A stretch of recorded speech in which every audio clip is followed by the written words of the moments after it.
শম্পা নামটি আলোচনায় আসে সোনাগাজী ইসলামিয়া সিনিয়র ফাজিল মাদ্রাসার আলিম পরীক্ষার্থী নুসরাত জাহান রাফিকে আগুনে পুড়িয়ে মারার ঘটনায়।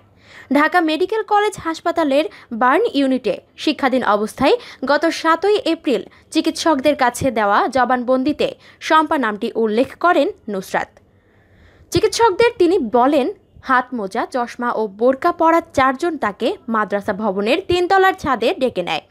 পরে এই ৪ জন নুসরাতের ২ হাত পেছনে ওড়না দিয়ে বেঁধে কেরোসিন ঢেলে আগুনে ধরিয়ে দেয়। এদের মধ্যে একজনকে বাকিরা শম্পা বলে সম্বোধন করেন। চিকিৎসকদের কাছে দেওয়া জবানবন্দিতে এমন কথা বলেন নুসরাত। তার দেওয়া এমন জবানবন্দির পর শম্পাকে ধরতে তৎপর হন পুলিশ।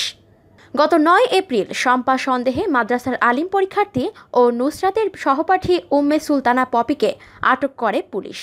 আটক পপি মাদ্রাসার অধ্যক্ষ সিরাজউদ্দৌলার ভাগ্নি এবং অধ্যক্ষকে গ্রেফতার করার পর তার মুক্তির দাবিতে মানববন্ধনেও সে নেতৃত্ব দিয়েছিলেন। এদিকে নুসরাত হত্যার স্বীকারোক্তিমূলক জবানবন্দিতে এজাহারভুক্ত আসামি নুরুদ্দিন ও শাহাদাত পুরো ঘটনার বর্ণনা দিয়েছেন।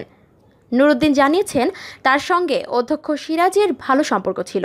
এ কারণে তার নির্দেশে তারা পরিকল্পনা করে নুসরাতকে পুড়িয়ে মারার সিদ্ধান্ত নেয়। তবে ঘটনার সময় সে ভবনের নিচে ছিল। আর পরিকল্পনা অনুযায়ী মাদ্রাসার শিক্ষার্থী ও অধ্যক্ষ সিরাজের ভাগ্নি পপি গিয়ে নুসরাতকে ভবনের ছাদে ডেকে নিয়ে যায়। মূলত এই পপি হলো নুসরাতের জবানবন্দিতে বলে উল্লেখিত আলোচিত শম্পা। পুলিশ ও নুসরাতের পরিবারকে বিভ্রান্ত করতে শম্পা নামে কল্পিত চরিত্রের গল্প ফাঁদে নুরুদ্দিন। নুসরাতের প্রতি নিজের ক্ষোভ থাকার কথা উল্লেখ করে শাহাদাত স্বীকারোক্তিমূলক জবানবন্দিতে বলেছে, ১.৫ মাস আগেও সে নুসরাতকে প্রেমের প্রস্তাব দিয়েছিল, কিন্তু নুসরাত তাকে প্রত্যাখ্যান করার পাশাপাশি অপমানও করেছিল।